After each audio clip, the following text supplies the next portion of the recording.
और यहाँ के अधिकारियों को भी चाहिए कि जो डीपीआर बना के भेज रहे हैं तो कुछ गरीबों के हक में भी बना के भेजें कि कुछ कल कारखाने लग जाएं।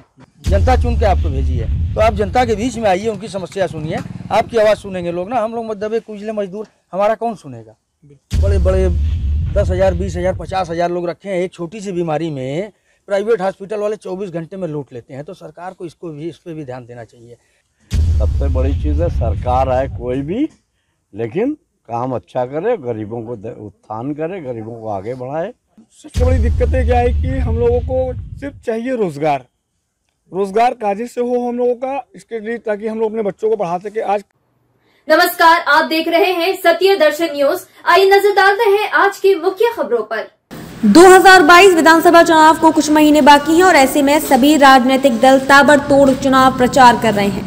इसी बीच पीएम मोदी ने काशी विश्वनाथ धाम का लोकार्पण कर काफी सुर्खियां बटोरी, लेकिन इसे भी चुनावी सरगर्मी से जोड़कर देखा जा रहा है। हालांकि वाराणसी में विकास तो हुआ है, पर जो मजदूर वर्ग के लोग हैं वो इस विकास से कितना सरोकार रखते हैं और उनकी नजर में विकास किसे कहते हैं, इन तमाम मुद्दों पर मजदूर वर्ग से सत्य दर्शन पर खास बातचीत देखिए। वाराणसी से KN शुक्ला की रिपोर्ट। 2022 चुनाव प्रचार का आगाज तो एक तरीके से हो चुका है, लेकिन वहीं बनारस में विश्वनाथ कॉरिडोर धाम का प्रधानमंत्री नरेंद्र मोदी ने उद्घाटन क्या किया कि हर तरफ चर्चाओं का दौर गर्म जोशी के साथ शुरू हो चुका है।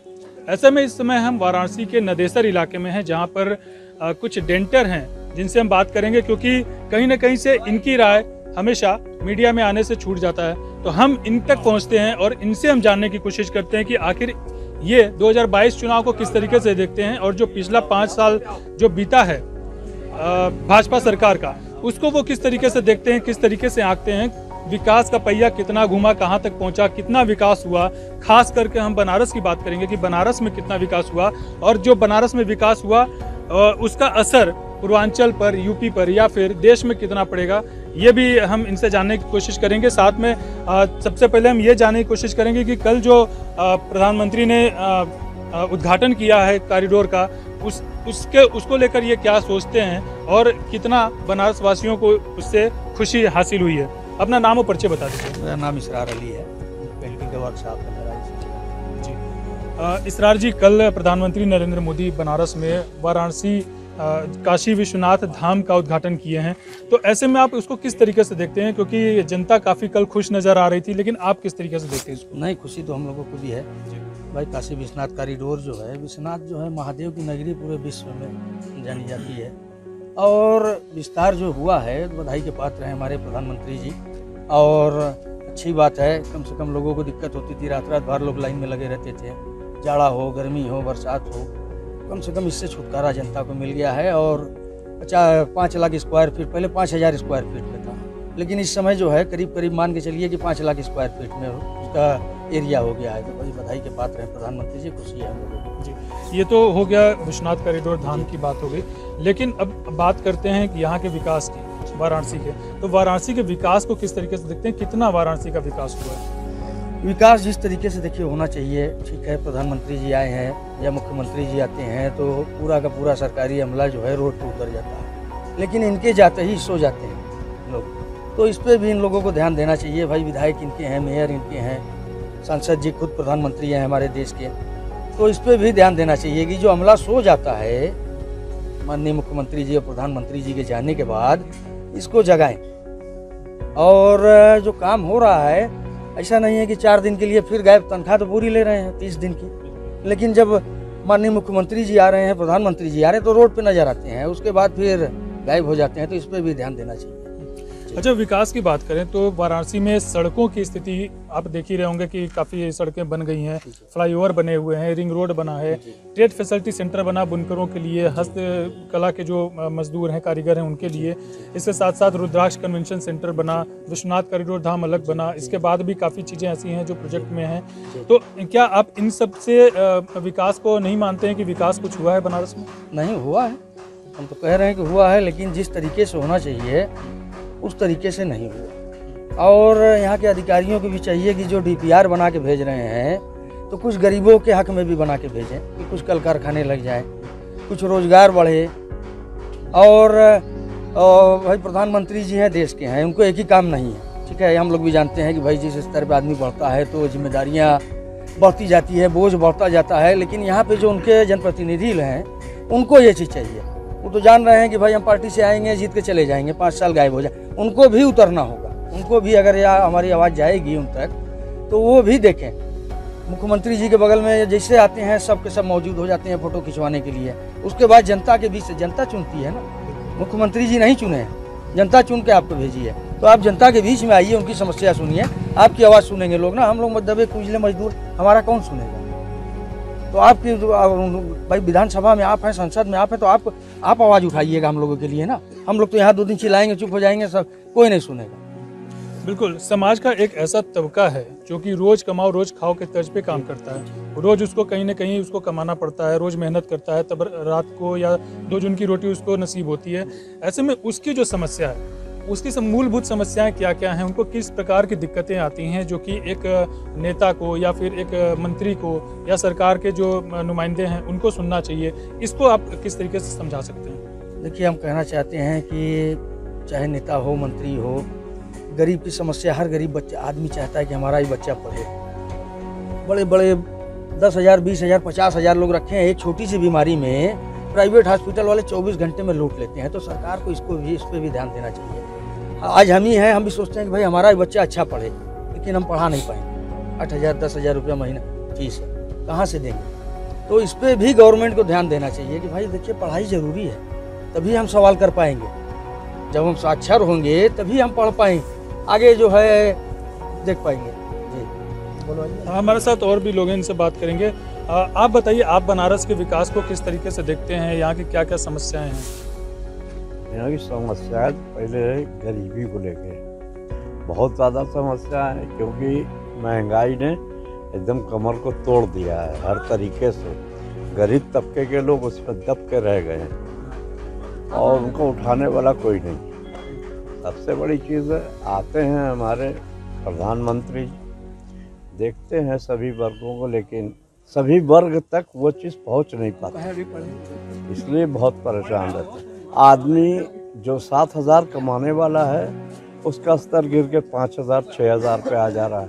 अब महंगाई बढ़ती जा रही है, घर गृहस्थी चलाना बहुत मुश्किल हो गया। अच्छा, आप 2022 का चुनाव आने वाला है, तो आप जो है, जो वर्तमान में भाजपा की सरकार है, उससे आप कितना संतुष्ट हैं? 2022 में क्या आप चाहते हैं कि परिवर्तन हो या फिर चाहते हैं कि यही सरकार फिर से रिपीट हो? देखिए, परिवर्तन तो होता रहता है, होता भी रहेगा हमेशा। सबसे बड़ी चीज़ है, सरकार आए कोई भी, लेकिन काम अच्छा करे, गरीबों को उत्थान करे, गरीबों को आगे बढ़ाए और उनकी तरक्की का रास्ता खोले। आज हम 5,000, 6,000 पाने वालों को 10,000, 20,000 भी नहीं हो पा रहा है कि बाल बच्चों में लेके हम लोग आगे बढ़ें। यही चीज़ को देखना चाहिए उनको और आगे बढ़ना चाहिए। सरकार कोई भी रहे, कोई दिक्कत नहीं है हम लोगों को। हम लोग तो जो काम आज भी कर रहे हैं वही कल भी करेंगे।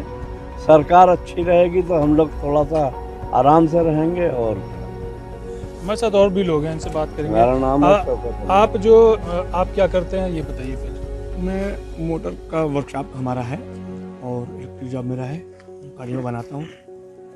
आपके हिसाब से आप क्या, जो भाजपा की सरकार है, इससे आप संतुष्ट हैं या फिर आप चाहते हैं कि उत्तर प्रदेश में जो 2022 में विधानसभा चुनाव होने वाला है उसमें सरकार बदले? नहीं, परिवर्तन तो ज़रूरी है, क्योंकि ये जो इनसे उम्मीदें थी वो खड़े नहीं उतर पाए।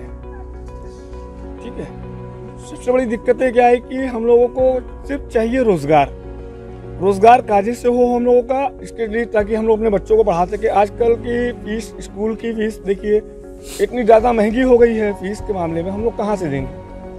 महंगाई इतनी ज़्यादा हो गई, जितना कमाते हैं हम लोग सिर्फ खाने में गुजर जाता है। दवाई अर्बन जो भाई छोटे छोटे बच्चे हैं बीमार तो पड़ेंगे ही, उनकी दवाई इतनी महंगी हो गई कि हम लोग को इस कमाई से ना पढ़ाना मुश्किल हो जा रहा है इस महंगाई की वजह से। भाई पहले भी हम लोग उतना ही कमा रहे थे, आज भी उतना ही कमा रहे हैं, ऐसी बात नहीं है, लेकिन महंगाई इतनी ज़्यादा हो गई है, चाहे फीस के मामले में ले लीजिए, खाने पीने के सामान में ले लीजिए, इसकी वजह से हम लोगों को दिक्कतें हो रही है। महंगाई बढ़ी है, मान सकते हैं, पेट्रोल डीजल के दाम बढ़े, रसोई गैस के दाम बढ़े, सब्जियां महंगी है, आटा चावल दाल, ये सारी चीज़ें महंगी हैं, लेकिन आप जो मजदूरी लेते होंगे तो आपने भी तो मजदूरी बढ़ाया होगा, आप भी लोगों से पैसे ज़्यादा लेते होंगे, क्योंकि महंगाई बढ़ती है तो हर चीज़ का दाम बढ़ता है, तो आपका भी बढ़ा होगा। नहीं, ऐसा नहीं, हम लोगों का दाम नहीं बढ़ पाता, क्योंकि मजदूरी वर्क है, मजदूरी वर्क जो है नहीं बढ़ता है, वो बड़ी मुश्किल से बहुत थोड़ा थोड़ा करके बढ़ता है। जिस हिसाब से महंगाई बढ़ाते हैं उस हिसाब से हम लोगों का महंगाई का बट्टा वो नहीं बढ़ता है। ठीक है, हम लोग आपके मजदूरी का जो क्राइटेरिया है वो किस तरीके से है? वो डेली के हिसाब से है या फिर गाड़ियों के हिसाब से है? और अगर डेली के हिसाब से है तो कितना है? नहीं, डेली के हिसाब से नहीं, गाड़ियों के हिसाब से है, और दोनों मिला लीजिए आप। हाँ, काम के हिसाब से हम लोगों का पैसा होता है, क्योंकि हम लोगों के यहाँ ज़्यादातर भाई टैक्सी वर्क के टाइप के लोग हैं। ये लोग गाड़ी बनवाते हैं, ये लोग भी कमाएंगे तभी तो हम लोगों को बढ़ा के देंगे। उनकी भी कमाई जब नहीं रहेगी, कोरोना काल में काफ़ी लोग लॉस में गए, और उनको भी हम लोग को देखना, भाई हमारे पुराने वर्क जो गाड़ी वाले हैं, हमारे पुराने कस्टमर हैं, उनसे हम बढ़ा के पैसा ले नहीं सकते। ज़रा सा बढ़ाने की कोशिश करते हैं, जब वो लोग खुद कहते हैं कि नहीं भाई हम लोग कहाँ से बढ़ाएं, हम लोग को भी कमाई नहीं बढ़ी है, महंगाई तो बढ़ चुकी, खर्च हम लोगों का बढ़ चुका, हम लोग कमाए कहाँ से, करे कहाँ से। अब वो स्कूल वाले अलग चाहते हैं, डॉक्टर के यहाँ जाओ, जो पहले हम लोग 500-600 में फीस में दवाई में ले लेते थे हम लोग, आज वही 1500-1600 में चला गया है। अच्छा, अभी आपने कोरोना काल की बात की, तो कोरोना काल में जो भी चीजें हुई, महंगाई बढ़ी या जो जनता को दिक्कतें आई, परेशानी आई, क्या उसका जिम्मेदार आप सरकार को मानते हैं? और अगर मानते हैं तो सरकार की तरफ से कौन सी चूक हुई है? देखिए, जो हम लोगों का निगहबान है, जिनके जिम्मे हम लोग हैं, जिनके सरपरस्ती में हम लोग हैं, भाई जिम्मेदारी तो उन्हीं की बनेगी। अगर बच्चा कुछ खराबी कर रहा है तो उसका सारा ब्लेम अभिभावक पे ही जाता है ना, उसके माँ बाप पे ही जाता है ना। तो भैया इस समय तो हमारे माँ बाप तो वही हैं, तो उन्हीं की जिम्मेदारी जाएगी। कोरोना काल में जो तकलीफें हुई, जो परेशानियां आई हम लोगों को, वो इसका सारा श्रेय उन्हीं को जाएगा। जब वो अच्छी चीज़ें की क्रेडिट ले रहे हैं तो इसकी भी क्रेडिट वो ले।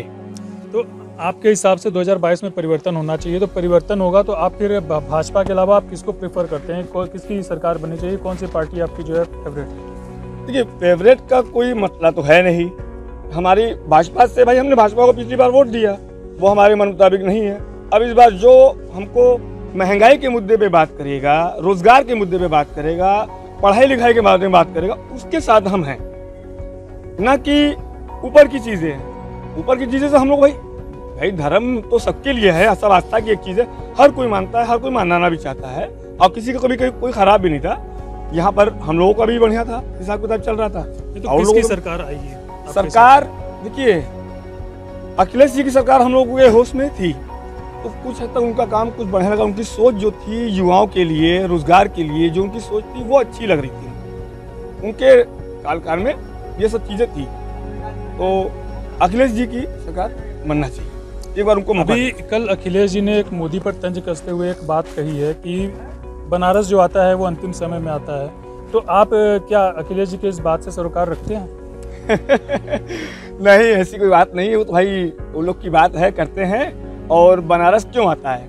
क्योंकि बनारस एक धर्म नगरी है, और बीजेपी का शुरू से एक लास्ट में फंसने के बाद वो धर्म का ही सहारा लेते हैं। इनके पास मुद्दा कुछ है नहीं, कुछ करके दिखाए हो तब तो उसके मामले में लड़े। क्या कह के ये लड़ेंगे? क्या कह के अपना वोट मांगेंगे कि हमने बहुत सारे हॉस्पिटल बना दिए बनारस में, हमने कई सारे स्कूल बनवा दिए, यहाँ की जनता का हमने रोजगार बढ़वा दिया, कई लोग कल कारखाने लगवा दिए, ये कहेंगे? ये तो किए नहीं है, तो कहेंगे कैसे? अब बचा मुद्दा वो धर्म वाला जो उनका शुरू से था वो आज भी है। फंसने के बाद ये वही धर्म की राजनीति करते नहीं, लेकिन मेरा पूछने का मतलब यह है कि अखिलेश जी ने जो ये बयान दिया है, क्या उनको देना चाहिए था? एक मुख्यमंत्री रह चुके हैं, वो एक सबसे बड़े अपनी पार्टी के सबसे बड़े पोस्ट पे हैं, तो क्या आपको लगता है कि ये बयान उनके लिए शोभनीय है? देखिए, इनके बारे में अगर हम कुछ बयान देंगे तो वो हमारे लिए अशोभनीय हो जाएगा, ये तो हम नहीं कर सकते भाई। वो पॉलिटिकल चल है ना, वो अपना तंज कसते हैं, वो कसते हैं, दोनों आदमी आपस में कसते रहते हैं। हम लोग कसेंगे तो हम लोगों पर FIR हो जाएगी, पीछे से गप करके हो जाएगी, हम लोग कहीं के रहेंगे नहीं, हम लोग कहाँ जाएंगे? अभी जरा सा हम कुछ फेसबुक पे डाल दें, अपनी मन की बात वो फेसबुक पे डाल दें। सोशल मीडिया हम लोगों के लिए बना ना, अपने दिल की बात रखने के लिए। हम लोग अगर रख दें तो तुरंत FIR हो जाएगी, इसलिए हम लोग अपने मुंह से कुछ कह नहीं सकते। हाँ, आपने हमसे पूछी, हमें जो दिक्कतें हैं वही दिक्कत है। हमारी मेन दिक्कत हमारी रोजी रोजगार है, महंगाई पे अंकुश लगावे, चाहे जो भी सरकार है। हमारी पढ़ाई लिखाई, हमारे बच्चों की पढ़ाई लिखाई अच्छे से हो सके, ये करें। हम लोग को वो स्वास्थ्य विभाग में थोड़ा सा कायदे से उसको देखें, हम लोगों के कैपेसिटी के हिसाब से हम लोग को दवाइयाँ मिले। भाई हमारी कमाई जितनी उसी में ना हमको चाहिए, बस यही हमारा मुद्दा अच्छा, है। एक आखिरी सवाल ये बताइए कि आप लोग गाड़ियों का डेंटिंग पेंटिंग करते हैं, तो क्या जो भारत की राजनीति है, या अभी मान लीजिए 2022 का चुनाव आ रहा है, तो उत्तर प्रदेश की जो राजनीति है वो क्या डेंट पेंट करने के लायक है? आपको ऐसा लगता है? क्योंकि आपने जिस तरीके से बातें की हैं, आपने बताया है विकास के मुद्दे पे, बेरोजगारी और रोजगार के मुद्दे पे, तो आपको क्या लगता है कि इस पॉलिटिक्स को भी डेंट पेंट की जरूरत है? जी जी बिल्कुल बिल्कुल, बहुत सही आपने सवाल पूछा है। ये बहुत ज़रूरी है। इनको काफ़ी साइड से धक्का लग चुका है, इधर से भी लगा है, इधर से भी लगा, पूरी गाड़ी को उनका भारा बच चुका है। इनको फुल डेंटिंग पेंटिंग मांग रही है, यानी इनको हटाना पड़ेगा एक बार। जब ये हटेंगे तो इनको समझ में आएगा कि हम क्यों हटे, हमारे हटने की क्या वजह थी, जनता क्यों नकार रही है। जो सर आंखों पे बैठा सकती है जो जनता, वो उतार भी सकती है। जनता की ये ताकत है, उसको ये समझिए।